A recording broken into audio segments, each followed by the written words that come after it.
yeah, Mixamo. It's so we can go into each of these. So we've selected a character of Granny, and we're doing this creature pack, and we have some parameters that we could change. We can make it faster, right? And so we're actually changing this animation file. So when we download it, this is the way it's going to look, not the way it was previously. The arm space. So sometimes the arms are too close or too far away based off of the girth of the character's abdomen. So we can, like, she seems to be pretty skinny. We can bring her arms in, and you see, like, it's much closer.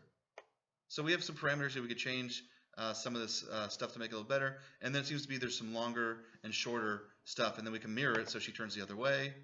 There we go. So we've manipulated some motion capture data so that we can put it into our world, because we're thinking about our narrative. Our narrative might be more about just an idle pose. Like, that might be way more compelling.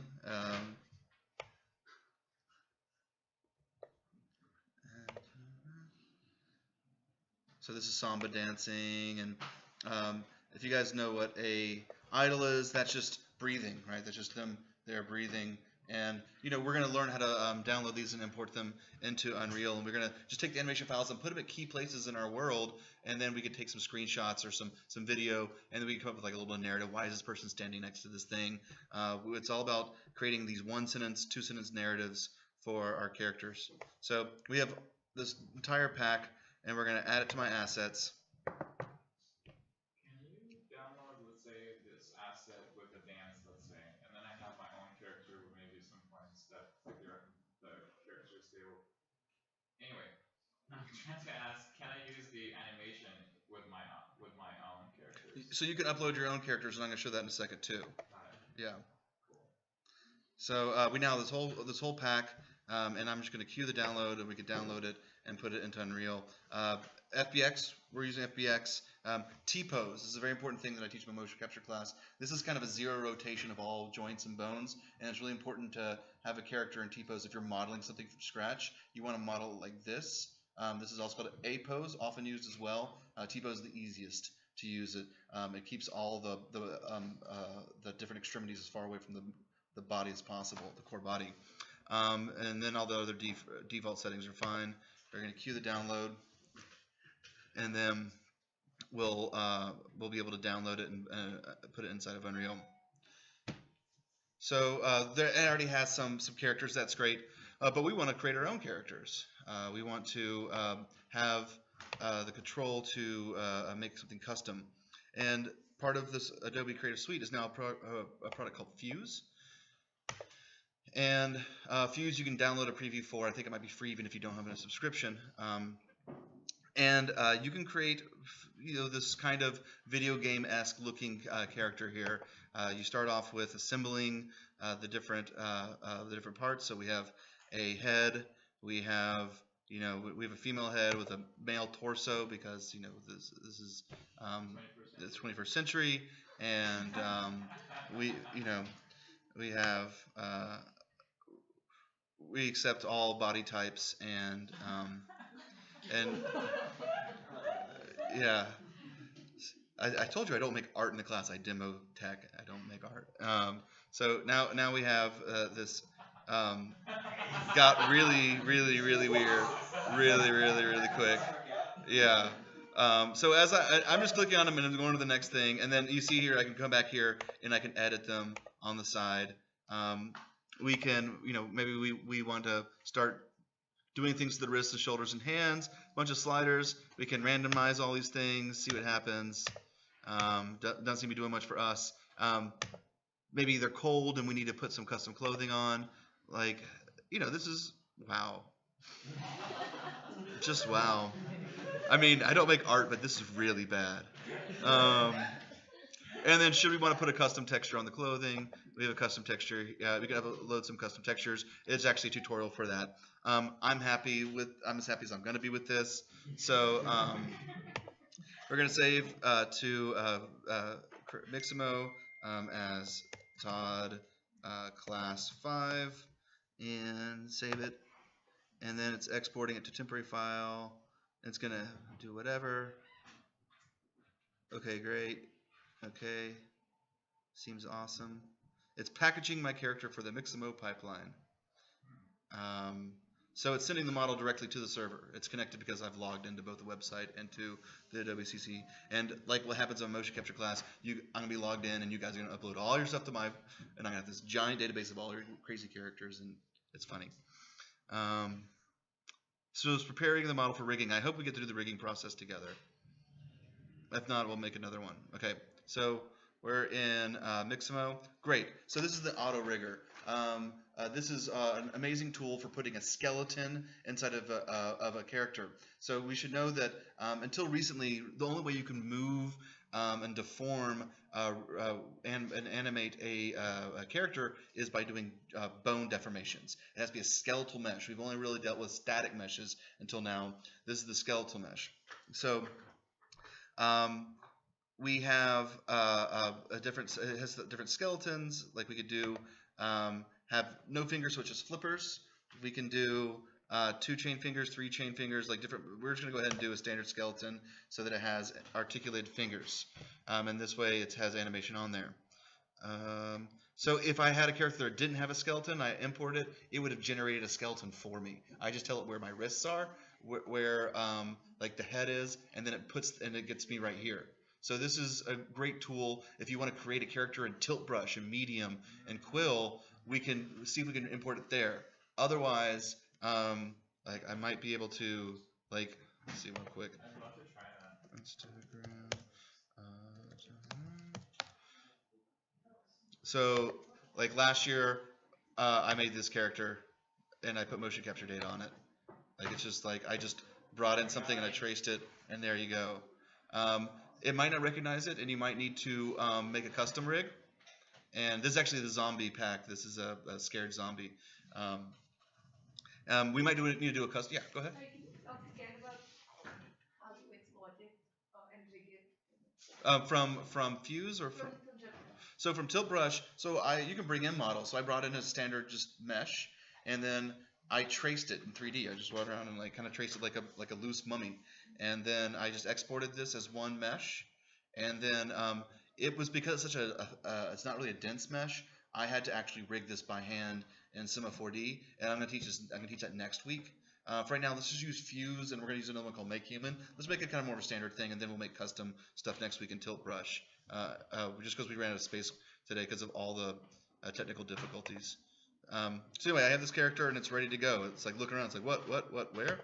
So yes, I want to animate it. Let us bring in. Let's find another pack that we think is cool.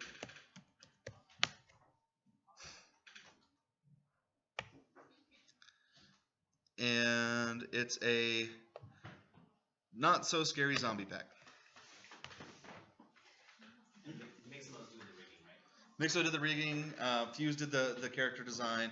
Well, I take some of the credit for the character design, but Fuse did. So we have this character there, and let's go ahead and add to my assets. All right. Looks pretty angry. Well, it's a not so scary. There's a scary zombie pack. This is a not so scary. So I'm viewing and downloading. I mean, this stuff's gonna be really fun, guys. I really want you to have I keep on saying it. I want you to have fun. So it's processing thumbnails. These are all individual ones. So I want to download the individual animations, but I want to get the pack. It's kind of hard to see, but see how it looks like a stack of things. We're gonna go ahead and get that one, and then say queue and download. All this default is fine. You don't want to do 90. Is there like a 90 FPS option for the VR? I don't know if there'd be 90. It's keyframes, so it's interpolated between keys. It's not frames. Yeah. Maybe if it was like a faster motion, you definitely want to have better resolution for the motion. But it will render at 90 frames per second no matter what. If your thing is running at 90 frames per second. So I have an in progress. I don't know why it's called in progress, and I have a not so scary zombie pack. That's super cool. Maybe if we make our thing, and so there's another one. It's called Make Human. Make Human is, I think, a project from Carnegie Mellon. It gets real weird. It's free. It has this like nightly build things that actually includes genitalia, should you want to include that in your model. And unfortunately, it doesn't seem like it's going to be downloaded in time. Maybe we'll demo it later. It's another option. Fuse has a distinctive look. This has a distinctive look. Use whatever you want to. Play with them. It's the same thing. It's pages of different assets. You have a lot more features. You can spend a lot more time in Make Human. It does a lot more stuff, including, as I said before, genitalia. And Can you add a rig to that? yes, and you can add a rig. It has a lot more options for rigs, for doing a lot more different software packages. Or you can download, everything's in it, make sure it's in a T-pose, you download it without a rig, and then do it in Mixamo, so you're using the same standard rigs for all your characters. Alright, so that's wonderful work. And let's open up the game engine, and we're just going to launch from scratch. So what I'm going to have in these animation packs is, so here's in progress. Let's look at our crazy one, the not so scary one.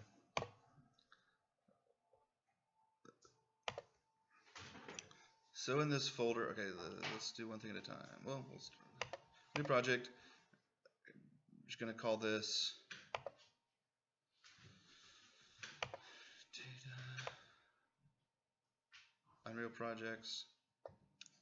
And you guys, if you get this one, it's going to say Todd week 5.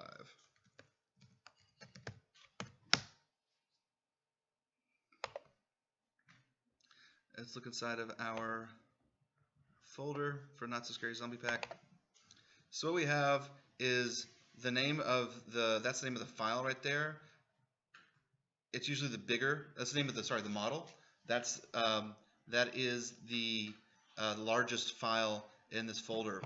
What we need to do is first import the skeletal mesh. This is the skeletal mesh. All the smaller files that are named zombie and whatnot, those are data for animations. So we will take this wonderful thing, import it, and now what's new to this, and this is like the most important part, is that this is now a skeletal mesh. This checkbox was not checked ever before when we were doing other models, things from Tilt Brush and whatnot. With it selected, it's now knowing I'm going to bring in a skeleton, and I'm going to bring in the mesh along with the skeleton, and then the other features should be fine for right now. If I get an error, I'll tell you to deal with it. If you get an error, let me know. I've seen them all, and I'll walk you through it. We might get some warnings like it hasn't been, it doesn't have smoothing groups. That's just basically it's saying, oh, you didn't use Maya. That's all it's saying. So there's a bunch of warnings saying that the bones are missing from a bind pose. I'm glad I got this error. All it means is it tells me what to do instead. It says to use, basically this is saying use frame 0. Right now it's importing at frame 1. This is a technical difficulty thing that we'll just come back and delete all this crap and do it again. I'll show you where to find that.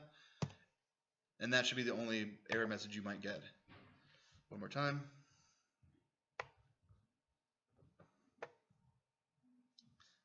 So if you remember before, we have additional features, advanced features. And the one right here is saying use frame 0 as a reference point. It just means make sure it's a T-pose and that I can see everything zeroed out.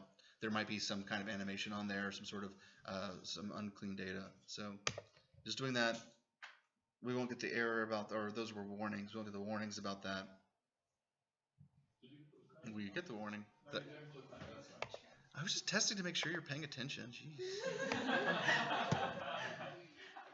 Well done. Yeah. So when you want to click things, you should click on them, and that's considered clicking.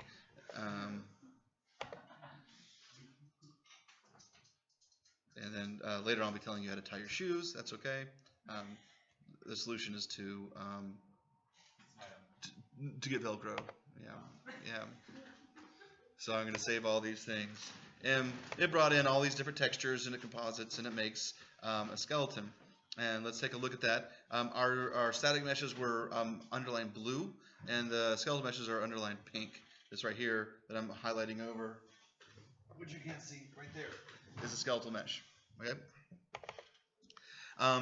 This interface now, we're like in a kind of like a sub-software of Unreal. This is called Persona. I do want to show you, before you find out on your own, I want to show you. It's like inverted. It's super scary, right, with the eyeballs and everything. I'll show you how to fix that in a second too. I'm glad we're doing this together. So here's my scary character, and I have different things. You know, I have my details panels, and I can see what materials are on there, and I can resize it and whatnot. And then and I can also look at the skeleton. So this is a way of previewing, you know, all the bones that are inside my skeleton. And I can do a lot of other things here. I can override this. If I want to make this not a T-pose, I can actually animate this so it has its arms down to its side, and you can pose it in this way. And then you can also like start attaching things to the bone if it wants to carry a cane or something like this, and we'll get in that maybe later. I'm just going to save these things. And let's go take a look at that material. This is going to be a deeper dive into so here's all the textures, the ones with the red underground thing, underlined thing, and in the material, let's look. We have two. We have the body is the one that's invisible. It has the texture going into opacity, it makes it translucent. So that's just like a default way it imports, and we don't want it to be transparent. And in fact, we're not getting a chance to see our normals. So this is just like the wrong way of looking at materials. So this is an intermediate way of for us to approach, like how do we really hone in our materials. So it also looks like we have a specular, maybe it's wearing some sort of jewelry or something, and I just didn't mean to do that. That's funny. And I should use my mouse. And so we want to be able to make sure all these things are in the right place. So let's look at our material node. We want it to not be translucent. We want it to be, let's do masked. So masked, the difference is that translucent, it's on a grayscale, and it will always have some sort of element of transparency. And masked just means we're using different shapes to say it's just transparent where the eyeballs are, so we can see the eyeballs behind the face. And that's right here. It's where it's black is a small area where we want to make sure it's masked. So no longer are we opacity, we're opacity masked. And now we can see that we have a specular channel as well, and everything appears to be fixed. So I'm glad we did that together. So the only thing you really changed was the opacity mask. Yeah. So another way we could have, this is what we did for right now. It's still default lit. These are their material properties. These are we're still using default lit. We don't need to do two-sided, I don't think. And you know, there's a bunch of stuff here that I'm not going to worry about it just for right now. The only other one that could be kind of cool is I know where it is. We could probably make it render as a wireframe. That might be fun. Who knows what that's going to do? And that just means we could see the mesh underneath it. The edges of the mesh underneath it. And so let's throw our guy into the world, or our gal, or our it, or our shim, with these Eames chairs. So there's that wireframe look. That's kind of fun.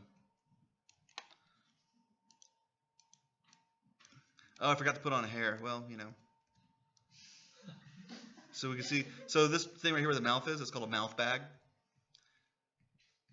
Yeah, and then the eye stuff. I'm going to go ahead and return the material the way it was before, take off the wireframe. Wireframe is really cool on landscapes. Make it glow a little bit. It's a little cheap trick. Okay, so great. We have a character in here, T-pose, but it's not very interesting for us. How can we see these animations? So we had to first import the skeletal mesh, so there's a skeleton that we can reference, and then we're going to import these animations and say these animations belong to this skeleton. So let's go ahead and do the thing. So I'm going to import, and I can import them all. Don't need that one anymore. And there we go. Import all. And the secret is, it says, which skeleton is this? And it's a skeleton from my character, right? That's a skeleton. Right now it has no options, but it makes sense. It's named correctly. And then the animation length, I could trim these. I could try to do some other features, but I always want the full length because I already modified them inside of Mixamo.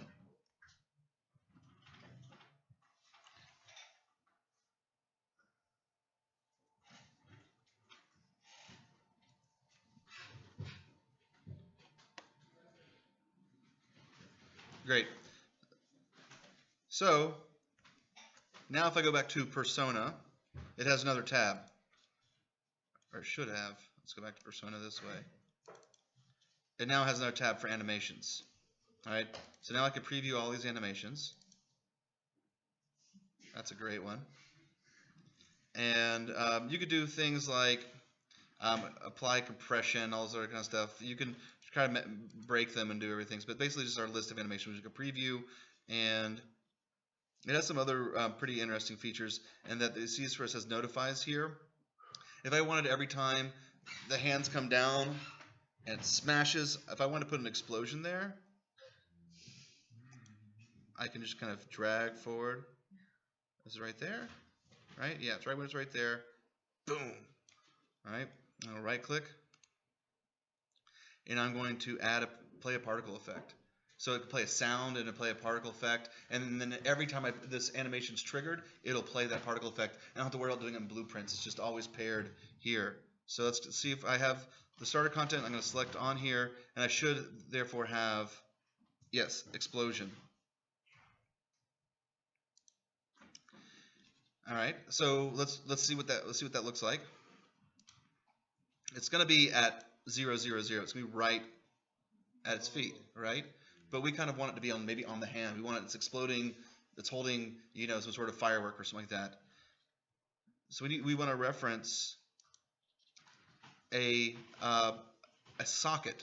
A socket are the ends of every bone. At a bone, you have a socket, a bone and a socket.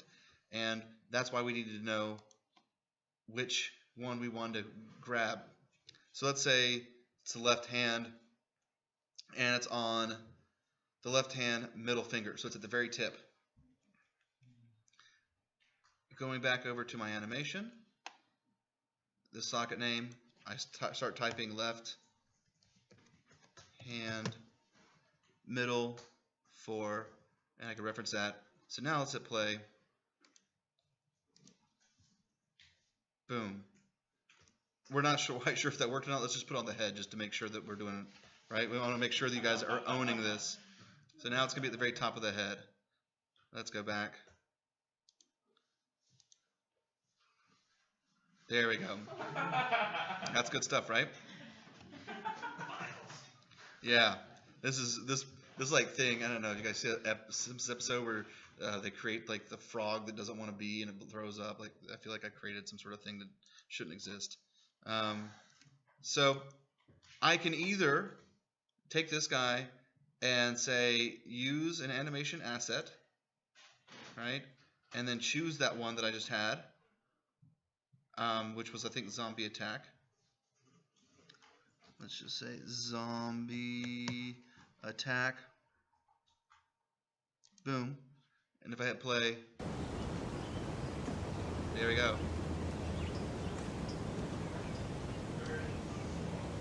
It'll auto loop. Yeah, the looping is right there. Or playing, like we can make it on key press whether it plays or not, or whether it loops or not. Or I can say it starts from the middle or starts at the end or whatever. So that was one way of doing it, putting in the skeletal asset and then saying which animation. Or I can just say throw in the skeletal throw in the animation file. Animation files is a green one. All right. All right. All right. Right. This is our world. We can make it do whatever we want to. Landscape. Landscape. All right. Make the world a little. We need to make it a bigger platform. So let's bring it out. So that's You 10. could populate your world with animated trees if you wanted to. Yeah, they would have to be animated via a skeleton though. Okay. So now we have these thugs that are after us, and they could be in different scales, right? Right, and they can have different rotations, but they're all going to be. And notice that the particle system, because it was already attached, scaled with it. Okay, if we'd added a particle system to it now, it wouldn't be smaller. But we scaled because it was already attached. And that's important. You'll encounter that a bunch. When you have a blueprint, you scale the blueprint, everything scales with it. Versus attaching it later. So that's super compelling. Let's maybe add at this one also a sound. So let's add a notify for sound. Oh, it has to be a new notify. It seemed like it. Maybe actually no. Maybe you're right. There's probably a way to pair it with the sound.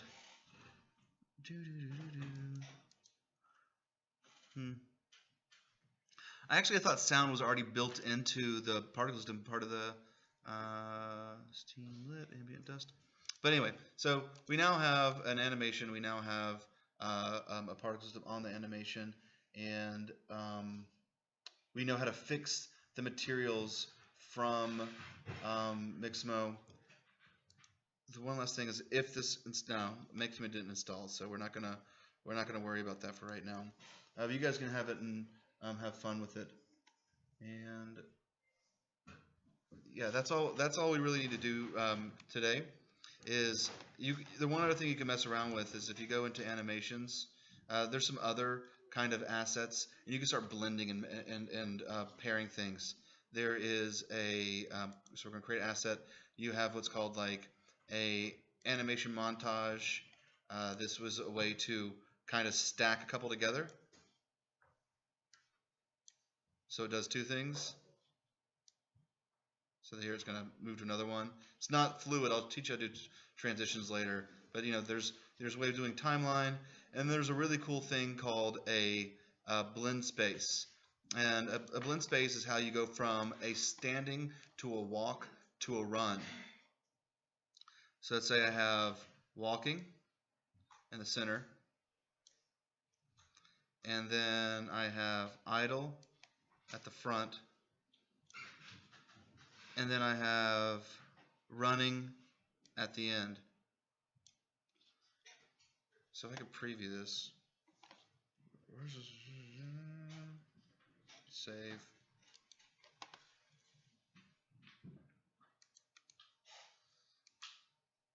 Save. Well, this seems to have changed in this. Yeah, it's really different. This version of Unreal. This is completely different. Let's try that one more time. Save all. Come back into Persona. Let's take a look at that blend space. There's no options. Wow, they really changed that. Yeah, it used to be so easy to just drag the bar up and down. Yeah, it used to be great. Curves? No. Let me look at the other blend space real quick. Otherwise, I'll check up on it and teach it to you guys another time. Blend space right here. Whatever. Yeah, it's completely changed. This time, let me preview ahead of time. Vertical axis. Let's go back to this one. So let's do it for this one. Say it's on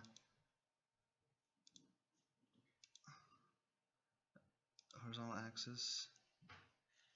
Minimum none. Done. Well, they gave us a lot more features, but it's not as cool. 50, 0. All right, I'll learn this and we'll do it another time. But anyway, we can now import these models. So let's do the homework, which is if you didn't watch those VR experiences, let's go ahead and do them and start thinking about how we can look at bipedal figures inside of VR. And let's go ahead and it says, create a mood board. Let's see some visuals. Let's see some thinking, some brainstorming about this. Let's think about what narrative it is. I know you're limited in what animations you have for right now until we do the motion capture next week, but we will get to that later. But let's go ahead and have them in there and just give me some good documentation for your blog. Let's try getting there before Wednesday so I get a chance to review it. And